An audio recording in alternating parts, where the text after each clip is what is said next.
With that, I will hand the floor over to Mr. Garfinkle. Thank you very much. Thank you, Chris. One minor correction. I've been writing about 40 years. Oh, 40. In fact, one of the things that, well, I'll start with, when my younger daughter was early teen years, and I was coming here to give a talk, this would have been in the 90s, and she turned to Kathy, my wife is sitting right over here, and said, "Oh, Dad's going off to give another talk to his nerd friends." So, just to make it official, my pocket protector. For those of you who are actual official nerds. Okay, this talk, let me get started first, just to get the mood set here.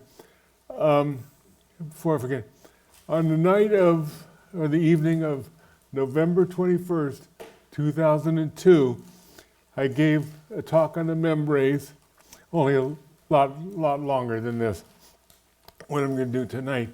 Because besides the Crab Nebula, which is what I'm going to talk about, there are lots of other sites in the Southwest that may or may not have astronomical significance.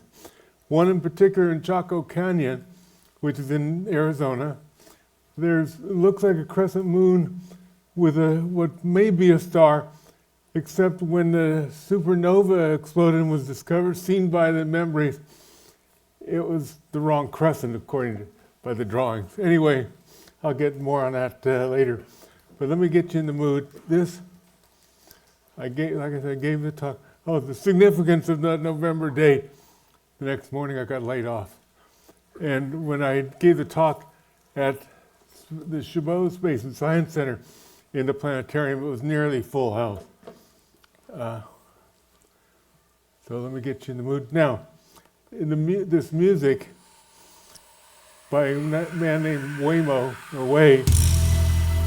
the flute, the Indian flute, he performed that inside a cave, the inlet there in Chaco Canyon. But the other instruments are studio and then put together.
Just a little bit longer.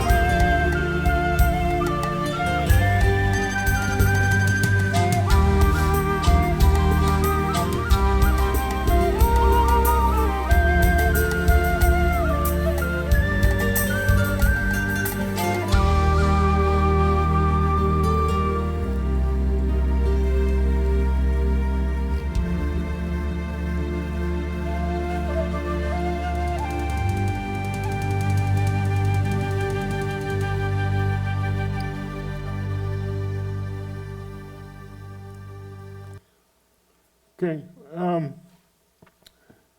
I dedicate my talks to Mike Reynolds. I get a little chucked up. Many of you might have known Mike.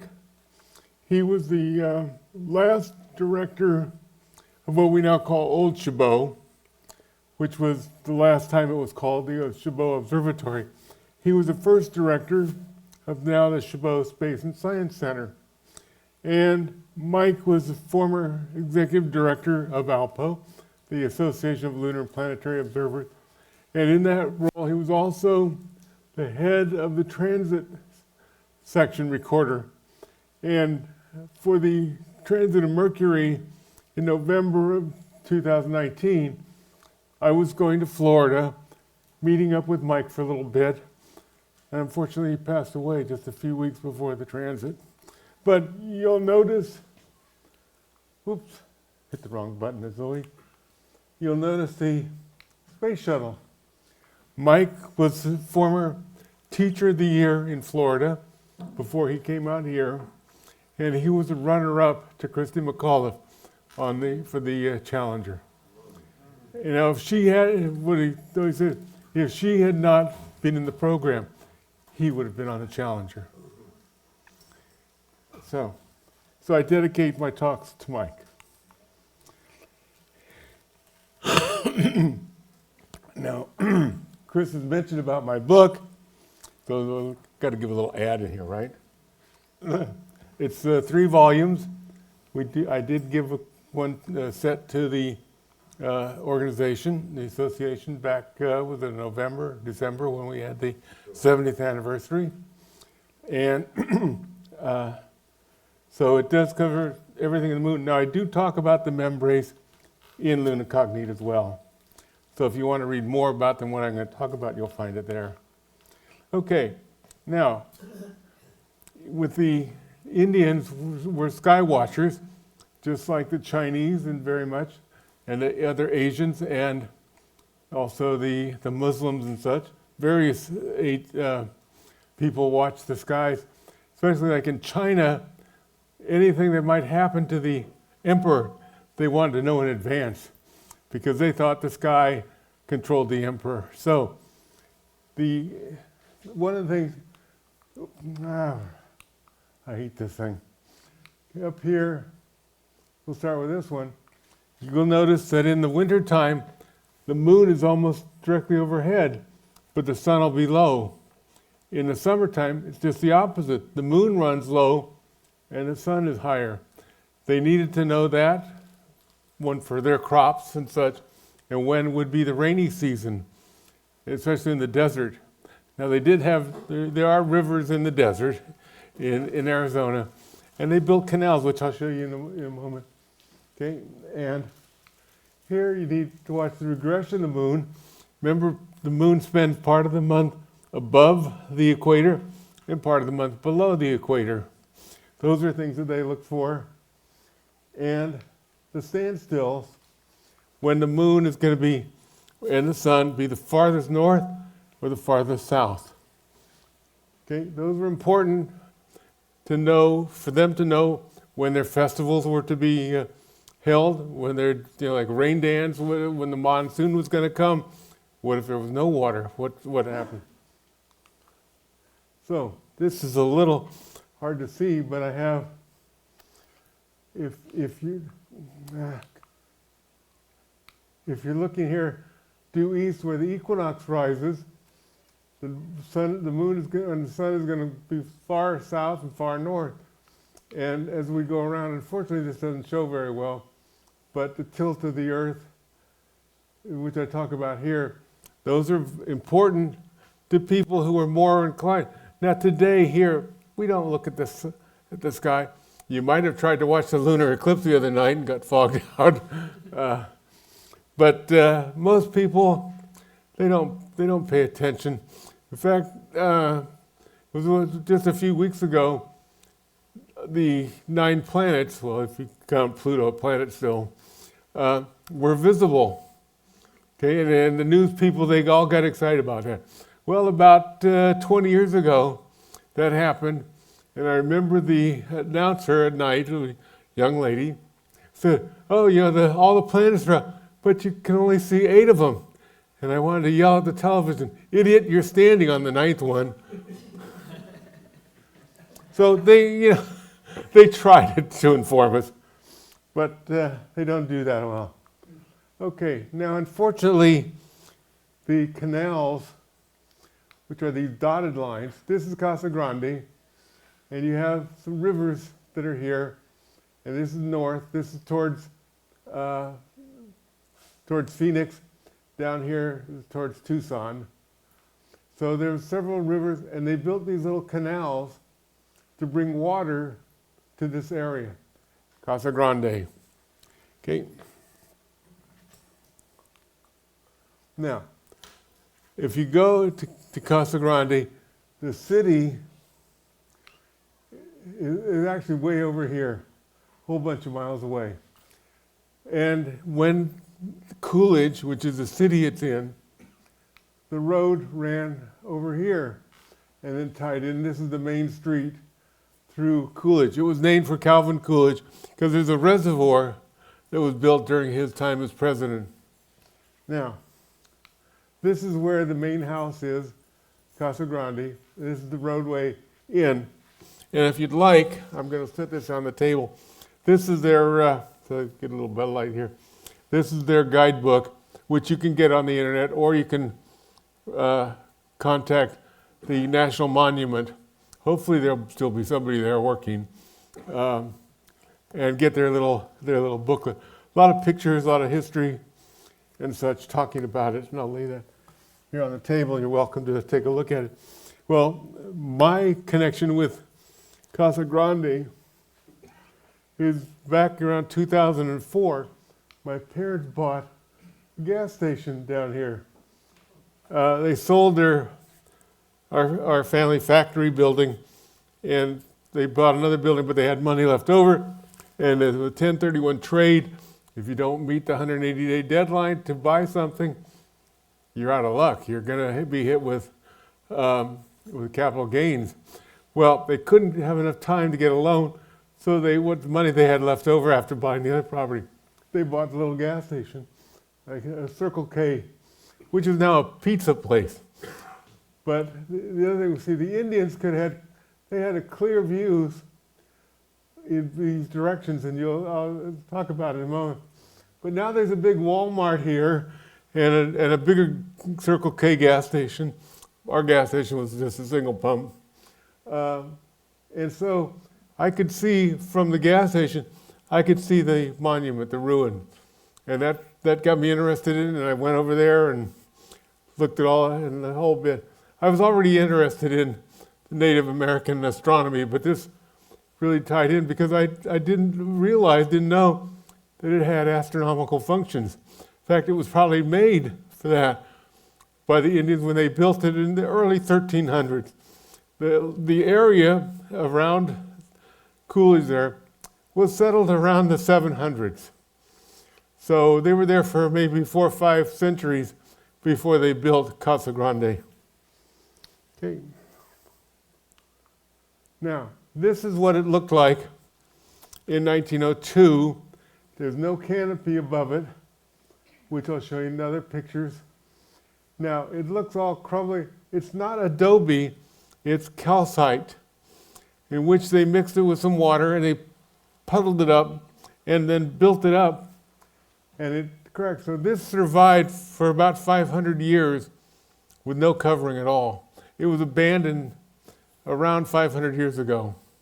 Okay, doing the archaeologists finding other things and dating everything, and they find that after about 500 years ago, there was nothing happening there, because surrounding it, go back for a moment, there are little settlements that they found, and some of them were just little mound of mud.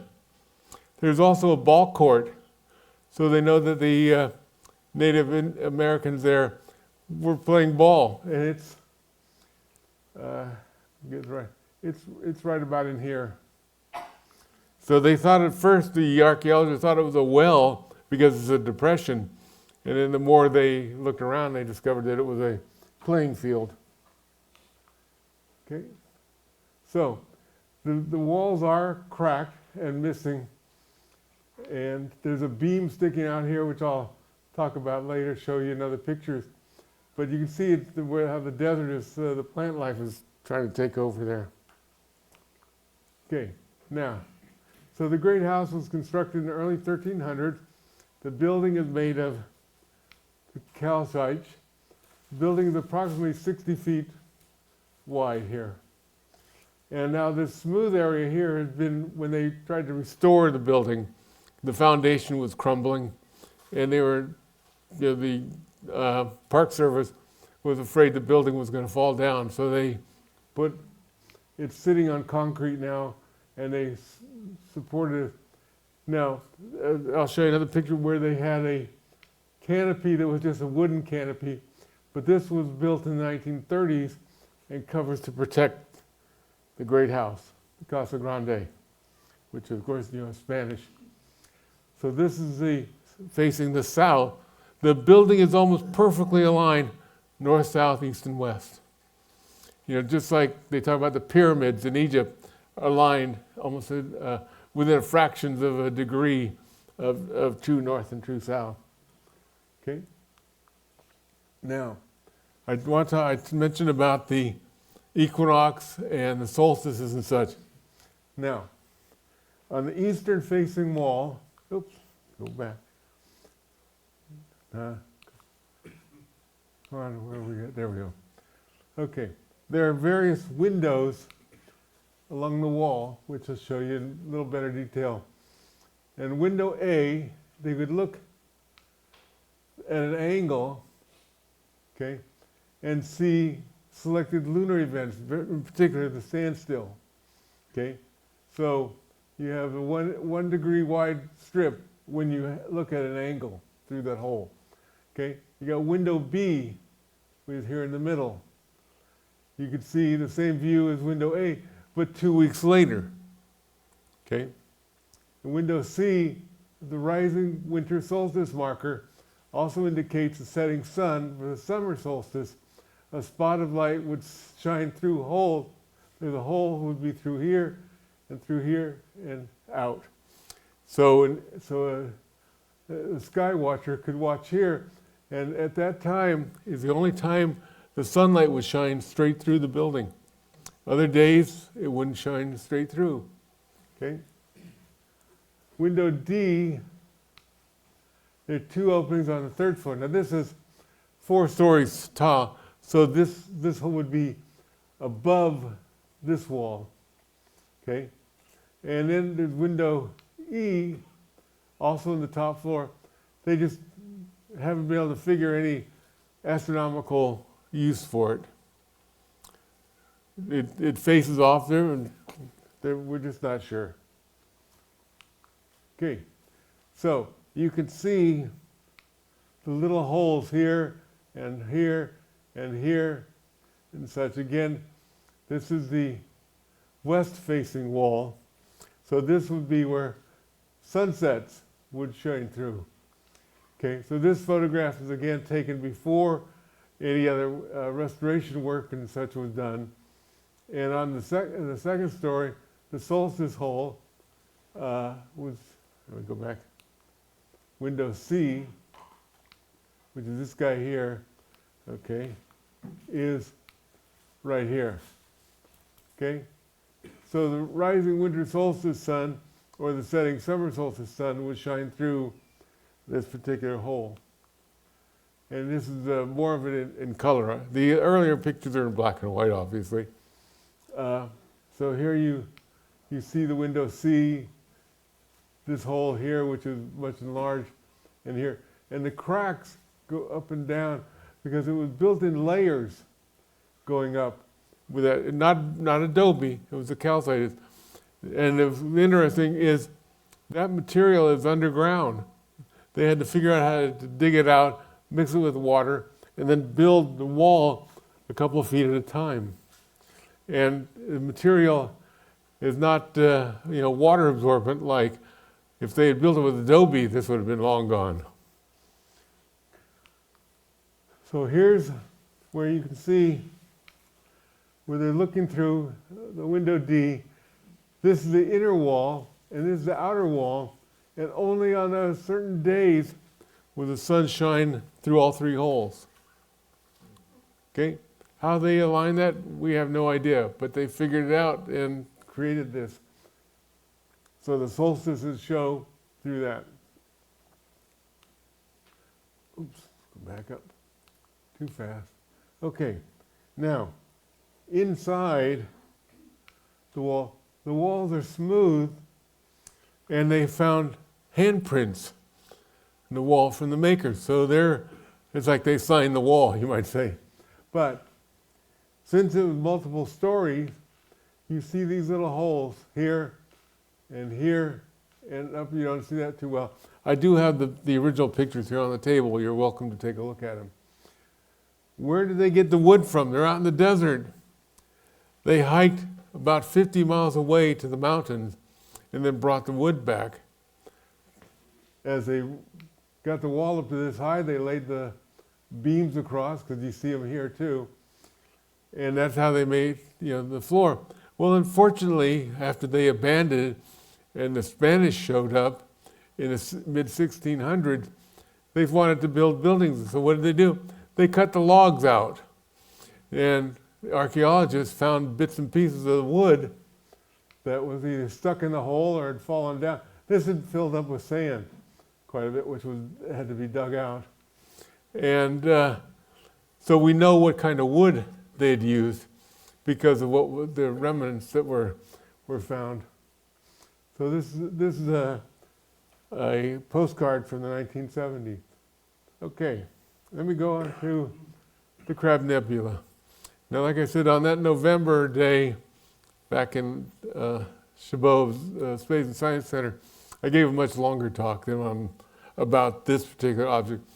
It was November is Native American month, History Month, and so we did a whole thing on that. They were able to show the sky as it looked on July of 1054, recreating it, and we played the music, and like I said, it was quite a and I went from the high of giving that talk to the low of getting laid off the next day, and I've never worked since other than my writing. Because being a 50-something, nobody wanted 50-somethings. They were all hiring the 20-somethings. So the thing is that when did this explode?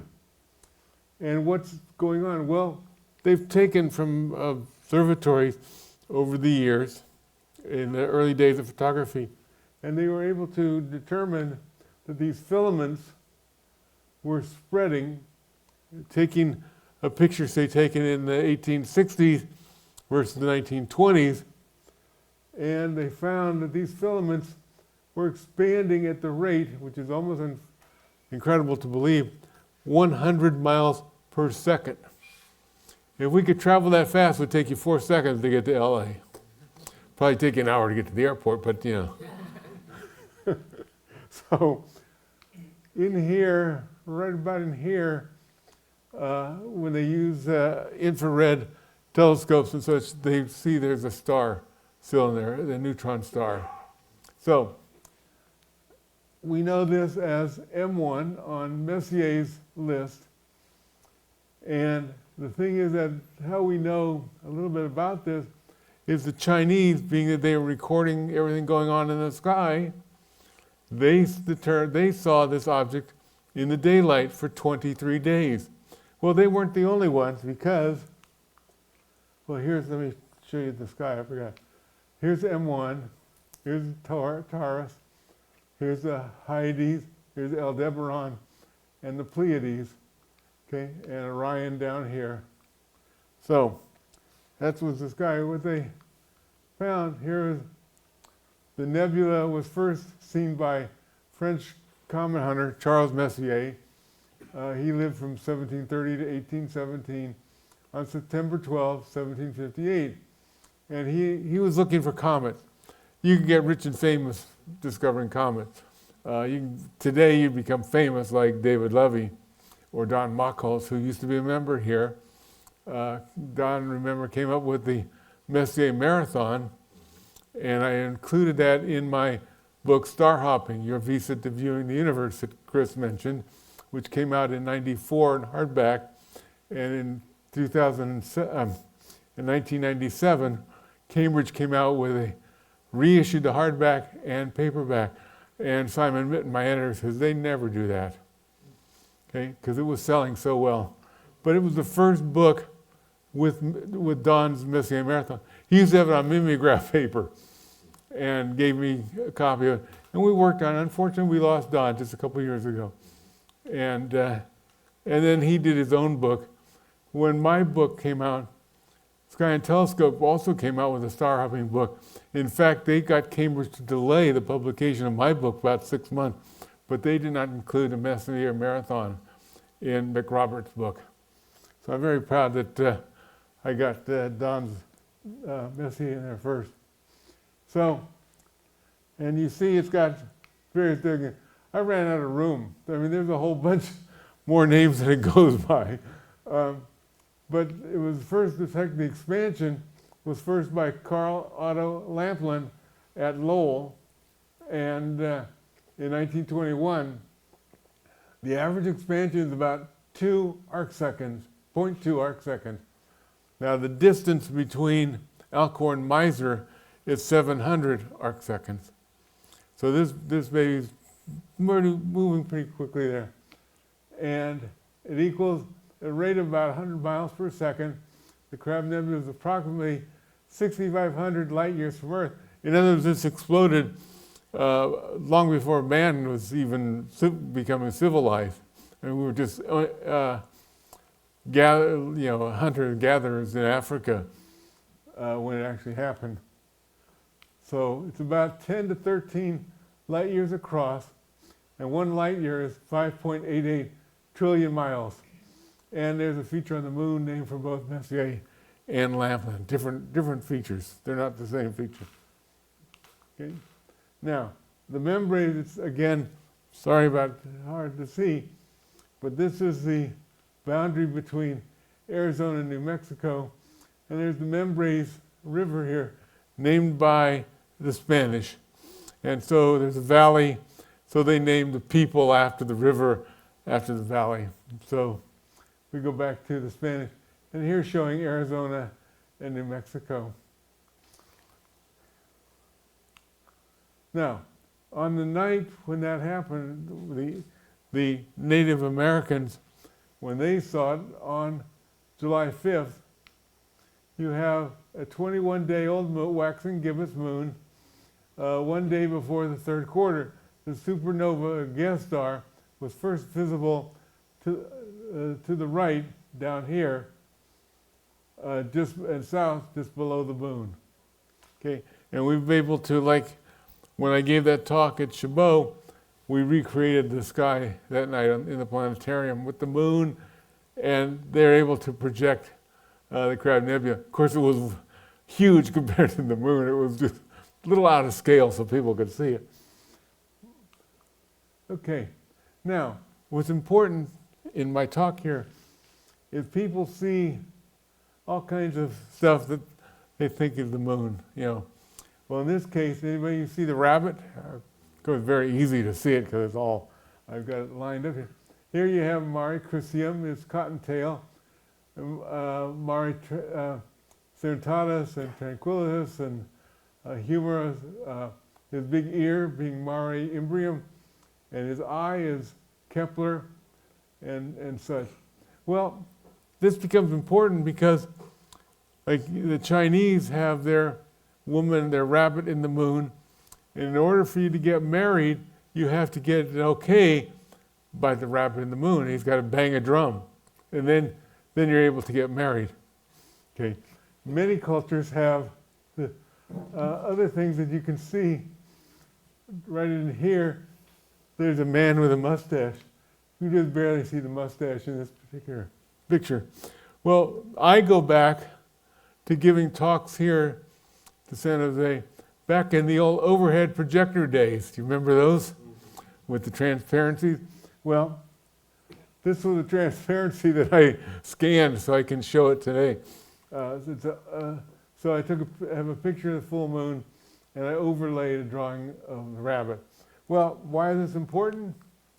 Because the Mimbres Indians, they had a stylized rabbit with whiskers and lines and such. And this particular bull was discovered in the 1930s. The bull is 18 centimeters, approximately 7 inches across. It's in the collection at the University of Minnesota, Minneapolis, in the Frederick R. Wiseman Art Museum there. And now, this is the object that I want you to look at. The Indians detected that it was 23 days, that they could see it in the daylight. The Chinese and the Japanese also recorded 23 days that they could see it in the daytime. Professor Robert Robbins at the University of Texas and his grad students looked at hundreds of these types of objects. And this is the only surviving piece of pottery with an object with 23 little rays. So we know or suspect that they recorded the guest star and that it lasted for them, they could see it for 23 days. So we have the record in Asia and the record in America. Now, like I mentioned earlier about Chaco Canyon, there's up high on a straight part of the wall, there is a crescent, but I showed you that it's this way, okay? Because it's a gibbous moon, a waning gibbous moon. And the Chaco Canyon shows the crescent going this way. Now, it's possible that because it lasted for 23 days, that the Indian that drew the petroglyph with the crescent as a waxing crescent may have recorded later in the 23 days. We just don't know. So they suspect it has to do with that. We just can't know. And it has a different star to it. So, now this is another pottery with an eagle. And here you have the rabbit with his whiskers and his ears. We think that this depicts lunar phases. That the eagle is eating the rabbit because at the end of the month, the rabbit disappears, which is, at the time of new moon.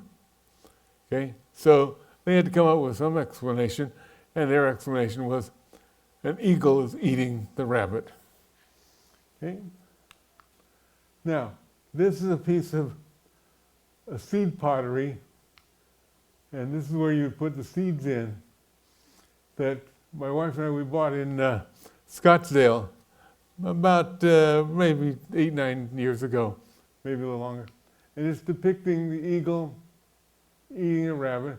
It was made by these New Mexico artisans, Barbara Cerno and her husband, Merle Cerno. I'm not sure if they're still alive or not, I haven't checked. The pot is 8.25 centimeters in diameter by 5.74 centimeters. And this is our own collection. I saw that in the store, I said, I gotta have that. Yeah. So, the other thing is that this is a trivet that it doesn't show well. This is the size of it. And again, here's a rabbit and a crescent moon. So I'll take any questions you might, that I didn't fill in. Oh, come on. One night, one night when I was going to give a talk on the moon, on lunar domes, you might remember David North, who was a member here.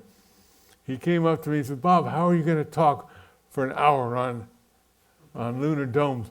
Well, 2 hours later, because I had an hour of questions, and I looked at Dave and I said, well, I'm a politician, I know how to talk. Anyway, you have a question? The rabbit, in addition to being in the moon, was the rabbit particularly important for these cultures in some other way? Well, the moon would be important because they watched the sky, okay? And they looked at these black features, and they thought, oh, that looks like a rabbit. And there's a lover here. If you turn it around, there's the Gibson girl. This is her behind, and she's reading a book. And this is her, she has a pillow back here. There's all kinds of them. In my book, I show postcards of the moon. There's one where like a farmer is looking at the moon, and he sees a jackass on the moon. And he says, that's a real nightmare. Okay? It's a postcard from early of last century. I have a whole bunch of other postcards in the book.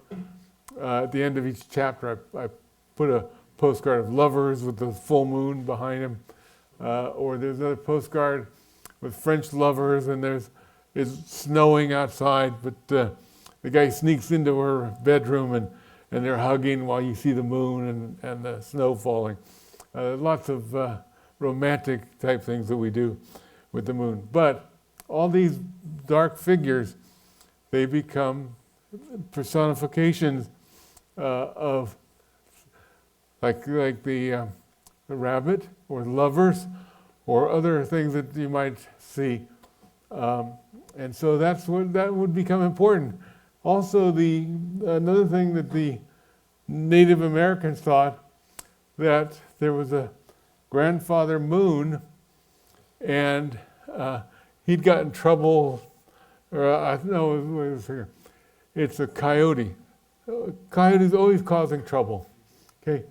And he's going after a bird, kills a bird, and the feathers are flown up to the moon. And these dark figures are because the feathers are covering part of the moon. That's how they came up with, why is this here? Why do we see this? Many European philosophers thought the moon was a sphere, it was a mirror reflecting the earth. Except, what about when the clouds are moving? You know? Then they tried to explain all the dark spots. And of course, we know that we call them Maria, which is Latin for water, because they thought there were seas of water.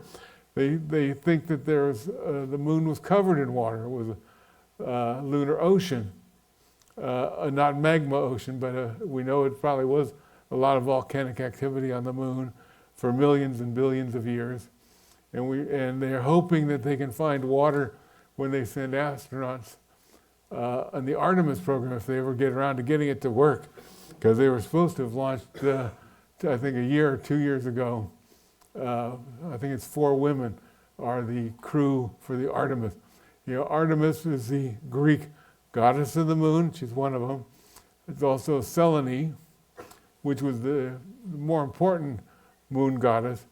And if you go over to the Palace of Legion of Honor in San Francisco, you'll see a painting of Diana, as the painting calls her, coming down to visit Endymion, who's been put to sleep by Zeus for claiming he was the most beautiful guy. Okay, so you'll see in the painting, Endymion is asleep. He's got his spear and a hound dog and a hunting horn and such. And the thing is, Diana would come down and visit him while he was sleeping. Poor boy didn't realize he was having sex with her because she had 50 daughters. Now, why the 50? Because that's the number of months between the ancient Greek Olympic Games, was 50 months apart. They didn't go by 4 years and it's summer or it's winter. They get 50 months apart. So sometimes the Olympics might have been in the summer, sometimes in the fall, whatever. It was that 50 months. So they explained that by coming up with their mythology, which was their religion. We say, oh, that's just mythology. Well, it was their religion, okay? As explaining and keeping track of something like the 50 months. Yeah, Chris? You mentioned that you thought that the Casa Grande was maybe built for the astronomical observations. Are there any other signs of other uses of the structure? Well, they found... Energy into building the structure, there'd be a lot of things you want to use it for. maybe in addition to the astronomy, but like, I'm just curious, like, what's the? Well, what's the background? they might have been living inside. We don't know. They don't find any burn marks from fires being inside. Uh, it's possible it had other uses, but how about other? Why do they build big cathedrals all over Europe? You know, and other kind of, why do they build the pyramids? Just to bury a pharaoh in, or you go to Luxor, and there's temples go on and on and on and on, or Nefertari's burial site is big monument type stuff. They get their people so excited about doing things like that. I mean, they're spending well over 120 years so far building Sagrada Familia in Barcelona, the Gaudi Cathedral there.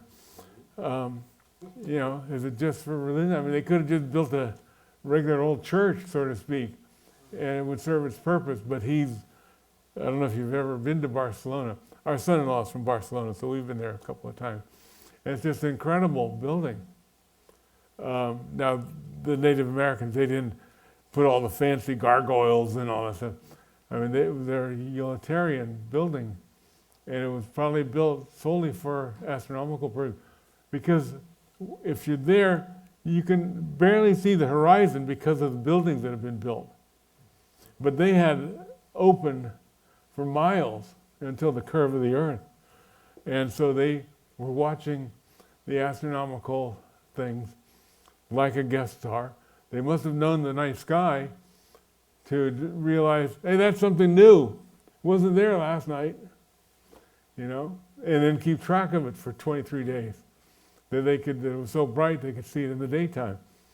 And you've got the Chinese, like I've mentioned several times tonight, keeping track of everything. Oh, my God, there's a cyclone hits, and the emperor's going to die tomorrow. Kind of stuff like that. I mean, they had everything for the emperor's life was tied to the sky. If you read out, they had a beautiful observatory in what's now Beijing. It got a big almillary sphere and some other tracking device. No telescope yet, obviously, but they built this as a platform with astronomical instruments on it. They had a facsimile of the armillary sphere at Chabot shortly after Chabot opened. That was on exhibit for quite. It's a great big thing. I mean, it's not a little armillary sphere. It's huge, and because the night sky was important to them, what was going on, and obviously they had dark skies, which we don't have, unfortunately, unless you go out. One of the best dark skies that Kathy and I ever came across was on the north rim of the Grand Canyon, where you're pulling into the canyon from the Kaibab. Before you get to the ranger station, there's a road that crosses the main road. And if you go east about 10 miles up, you come to it's not finished kind of word, a campground. Has porta potties and water. That's about it. But the skies are just incredibly dark. And down below, you can see the painted desert. There's a little light over here and a little light with little Hogans. And that's the only light. And way off the distance is Flagstaff. But San Francisco Peak is blocking the light. So you don't get direct light of the city. And it's just absolutely dark. And we've been to other places around the country where we've gone camping and it's been dark.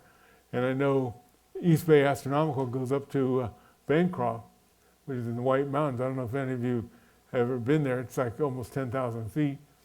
And if you go to Yosemite, you still have all the lights from down below. It's not a perfect dark sky, but it's better than the Bay Area, obviously. Where here you barely see the Milky Way. But and we have been to Mauna Kea. I don't know if anybody ever been to Hawaii, the Big Island. You want to take the tour up to Mauna Kea. There's so many stars, and we were at 10,000 feet where they set up two Celestron 8s, brand new telescope, and I couldn't see Antares. It's like it's a white sheet, the sky, and there's so many stars. Finally, I found Antares, and then I could see Scorpion, which of course is upside down for us, or I'm not upside down, but it's so high in the sky down there because you're almost at the equator. Here, Scorpio just barely crosses over my back neighbor's house. And it's easy to see. But there's just so many stars. So, the native Hawaiians also watch the sky. In fact, Maui, if you translate it to English, means hook, fishing hook. And they made a big deal if you've seen Moana. The grandkids had to take us to see Moana too. And one of the main characters is Maui, and he carries a club that's the shape of a fish hook. See? So they watched the sky. They were great navigators. How do you navigate out in the middle of the Pacific Ocean? You do it by watching the stars. Same thing, the early navigators going from Europe to America, they navigated by the stars. Even today, although they have GPS, but the Navy guys all know how to use a sextant to figure out where they're at. Otherwise, they're aiming for Miami and they might wind up in Norfolk, if they're not careful. So the sky was important to past generations. Tonight, if you could see the sky, you might even have trouble picking out the constellations because we're still light. And one of the things I mentioned about the newscaster, they got all excited when the moon is at perigee, which means close. Oh, it's going to be so bright tonight. Well, it's like 10% brighter than other full moons. And unless you got a light meter, your eyes can't detect that brightness or dimness. But they get all excited about that, and supermoons and things like that. I don't even think any of them know what the hell they're talking about. It's a supermoon tonight. Oh, yeah, it was a new moon. And they said, it's a supermoon tonight. And then it was only a supermoon on it's a full moon and it's at perigee. And that came up with, an astrologer came up with that term about 20 years ago. And I do mention that in my book.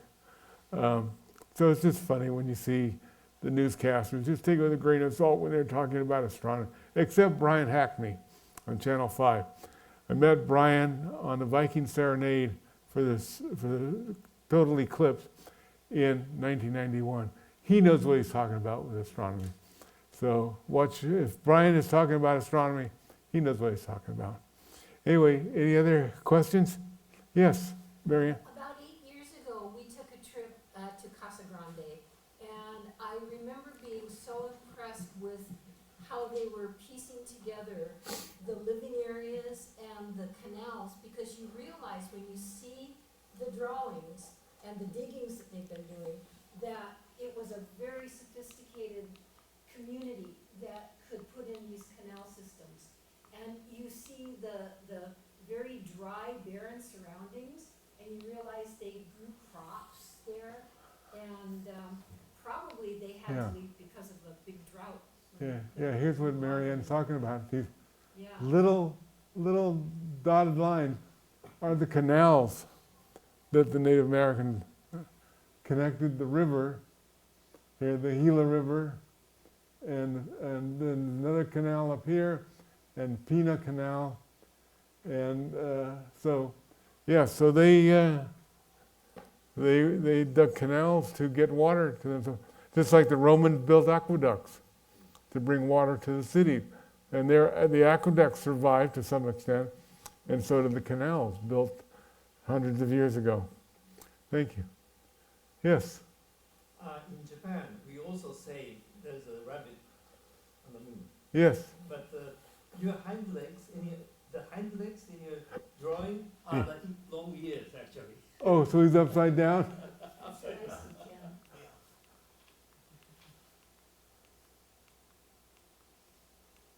There you go. Right.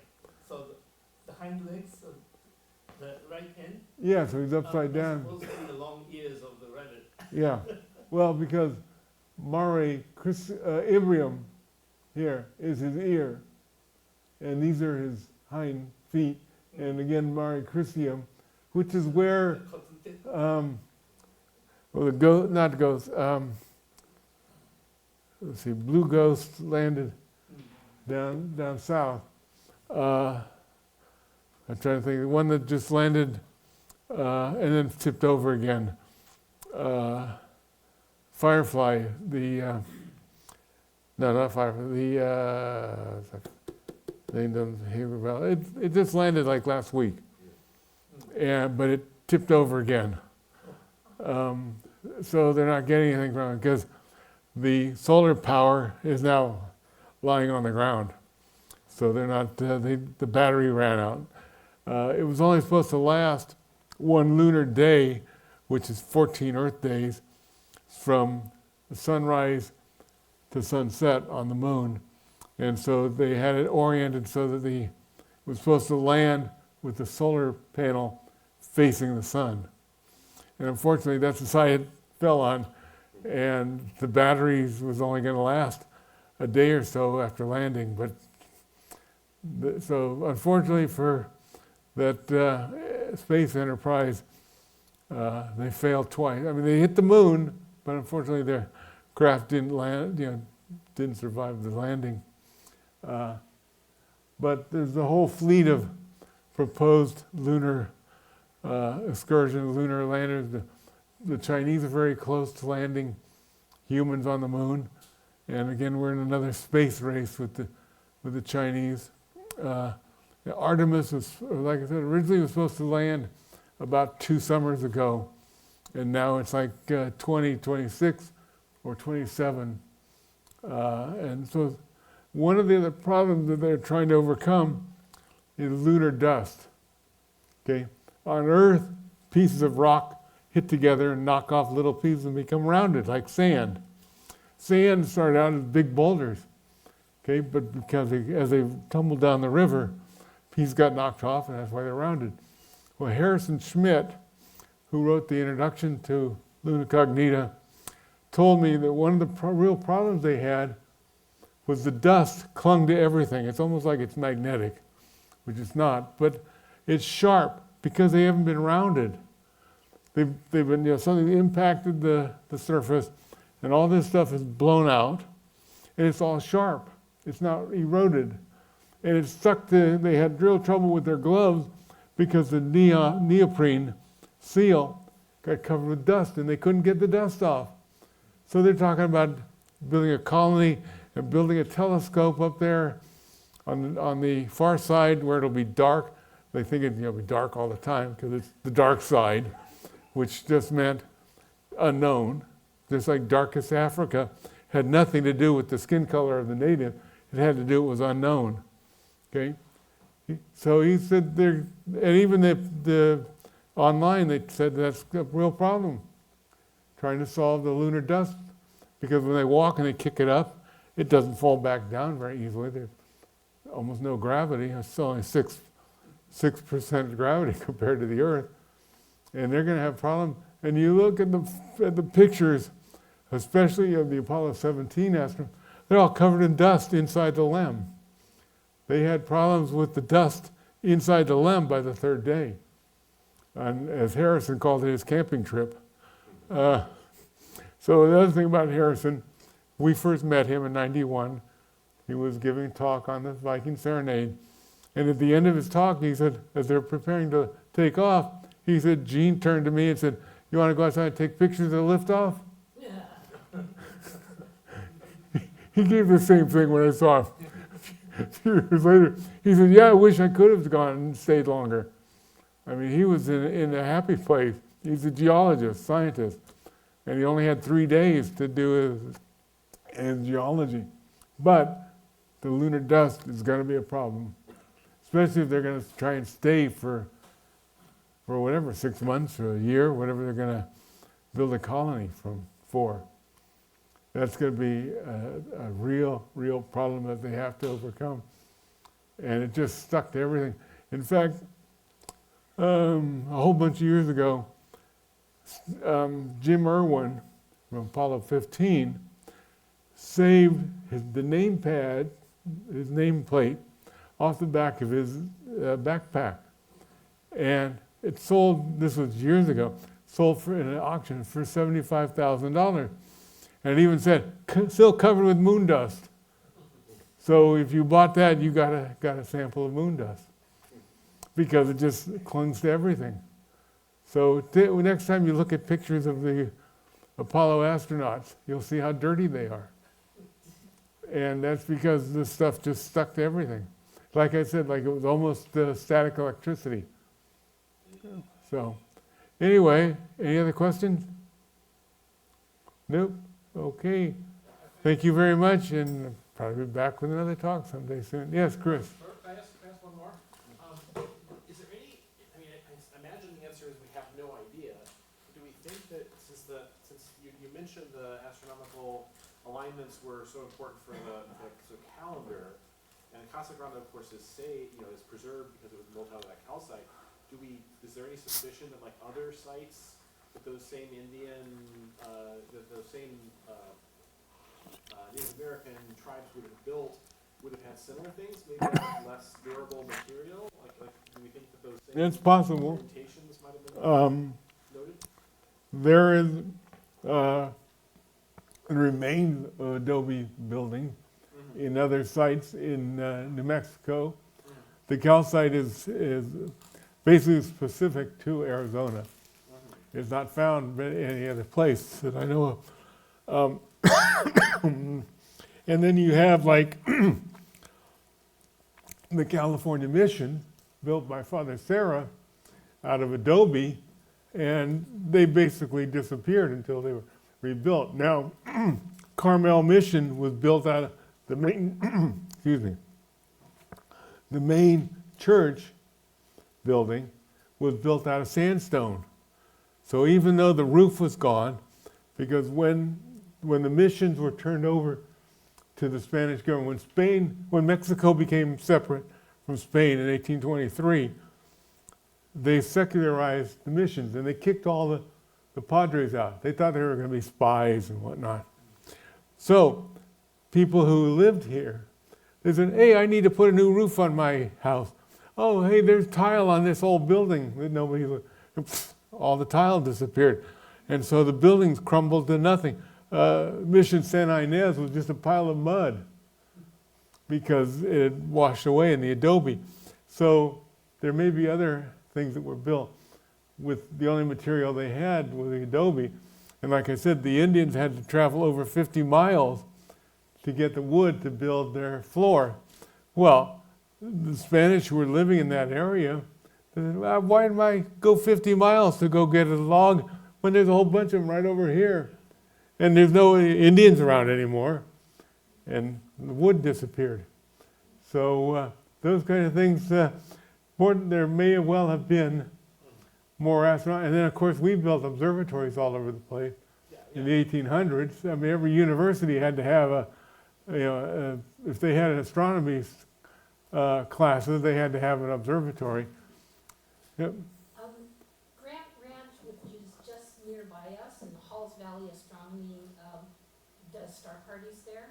Well, there is a docent who I talked to who was an astronomer, and he said that he is almost absolutely certain that the Miwoks in the area would select and plant oaks in astronomically important places. So that might have been a fairly common practice in California. But he was going to write up something about it. I never did follow up with him. Yes. Yeah. So like I said, the sky was important to these, as we would call primitive people, which they're not as primitive, because they needed to know when to have festivals. They needed to know when to plant, when to harvest, when would there be, baby animals that they could be easily kill and capture if they needed to. Or you go up to Don Edwards, the refuge there off of Fremont, Newark, and when would the birds show up? Okay, because of the weather and the other ground animals that used to live near the water. So those would be important. And they were educated enough by the previous generation, when it's raining, you need to do this. When it's clear weather, you need to do that. You need to go hunting at this time. Doesn't do you any good to hunt for some animals if they're not going to be around because there's no water, you know. And you had the native Awane Indians living in Yosemite, and they've left their buildings and such. So it was important, and obviously to the Hohokams, the ancient people, as I wrote there on the bottom of the screen, it was very important to them to know when these astronomical events were going to happen. And we're smart enough and educated enough to figure out what they did and why they did it. Like I said, there's just the one hole facing south. What's to the south that they were watching for? But there's a hole in the wall, and we just aren't smart enough to figure out what they were doing with that one hole. But we can figure out the other hole. And for scientists, if you look at an angle through this hole, you see a certain thing. If you come over to this hole and look this way, okay? Did the Indians look through the hole at an angle? We don't know. But we know that there is astronomical significance if you look through the hole at a certain angle, as I was showing you on the site plan there. So did you enjoy Casa Grande when you saw it? Very much so, yes. And you saw the little mounds Yeah.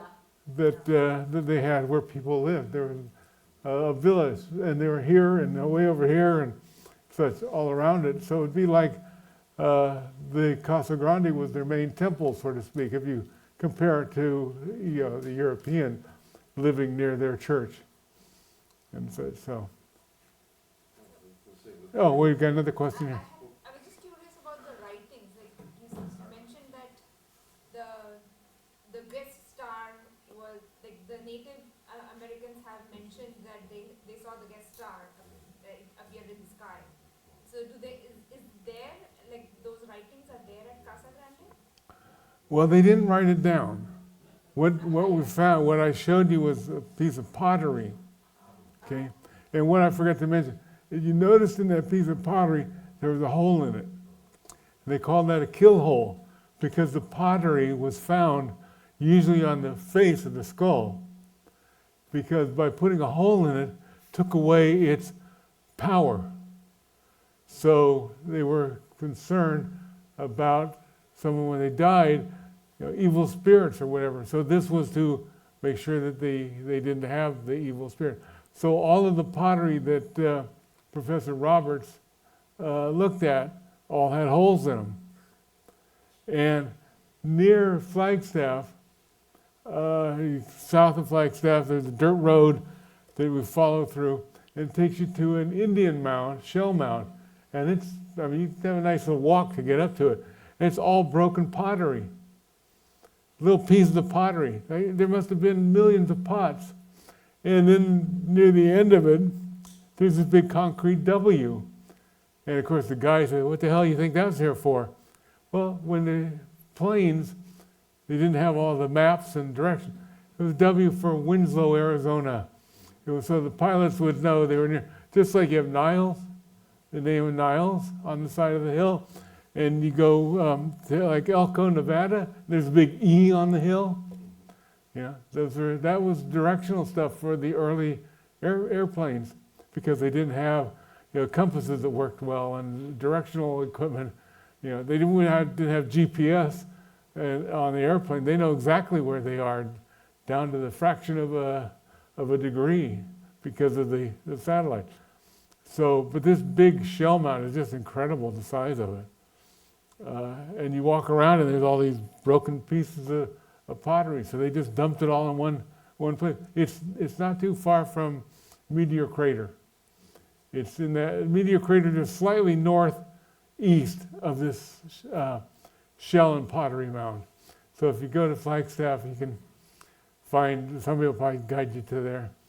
But I had in '94, I went to an astronomy conference, and Gene Shoemaker, who is credited with determining that meteor crater was caused by a meteor impact, not being, they thought it might be a volcano. Some guy named Gilbert, who was the geologist in the late 1800s, said, no, it's a volcano. And because they couldn't find any iron. And so what turns out is all the iron probably melted, in the heat of kinetic energy. And when you're up there around the volcano and you look out towards the west, you can see ripples in the dirt, where just like a pond. You don't see it in the pictures. You have to see it because they're not very high. But I had the privilege of being up there and listening to Gene Shoemaker, who wanted to go to the moon as a geologist, but he had a heart problem. An ounce of him went on Prospector, I think it was. I think that's the one that they put an ounce of his ashes. Huh? Yeah, I believe that's the one that they were able to mount an ounce of his ashes. Well, he died in '99, I believe it was, hunting, asteroid craters, meteor craters. And so he explained how this was. And the Apollo astronauts all studied down in the crater, looking for certain types of rocks and such. And there's a model of an Apollo astronaut way down below, and it's about that big, because it's almost 500 or 600 feet deep at least.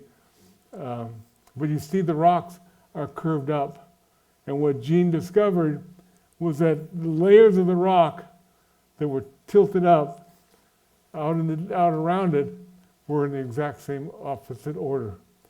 So the rocks that were on top of the crater were now on the bottom outside. And then the next layer is down, because there's multiple layers.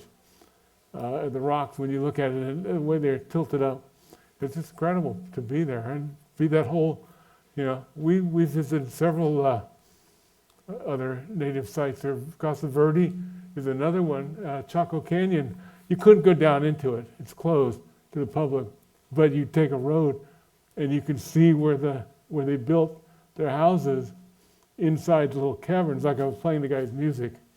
He recorded that inside like one of those caverns. It's incredible to see that. How the hell did they build up above? There's no stairs, because for safety, that's what they built it up there for. And they just pull up the ladder and you can't get up there. It's steep walls. Yeah, and they were protected from the rain and the weather and for any potential enemy. Wapuke, which is to the north of the interstate, just outside, east of Flagstaff. There's a rainbow volcano, because the lava is multiple colors. And that's another site you can go to. And I don't know if there's any astronomical significance there. We didn't see any when we visited. But Casa Verde is a pretty good sized establishment too, just like Casa Grande and Chaco Canyon. Chaco Canyon is probably the most famous of those, and it's just barely inside the Arizona border with northern Arizona with New Mexico. And so we visited that and saw it's just incredible sights when you figure, how the hell did they build these things? They didn't have the tools like we have today. And how did they build the pyramids with copper tools? They didn't have steel chisels. They built it, and the alignment is almost perfect, north, south, east, west. And they lined them up. You notice the three main pyramids line up, and if you go back to 2600 BCE, they line up with Orion. And they figured those are the three pyramids are lined up with a belt star for Orion. So they had astronomical significance to the ancient Egyptians like there's no tomorrow. It's all written all over the place, astronomical stuff. So anyway, it was a pleasure talking to the group again, and I hope you enjoyed it. Now when you go home, you'll go Google Casa Grande. If you want, you can come take a look at the postcards. you can see them a little better than the way it showed. Especially like, I don't have, the river one is in here in this book, which is, because it's blue, it didn't show up very well. But I'll leave these up here for a little while I get unpacked and ready to go out. So, you're welcome. No question.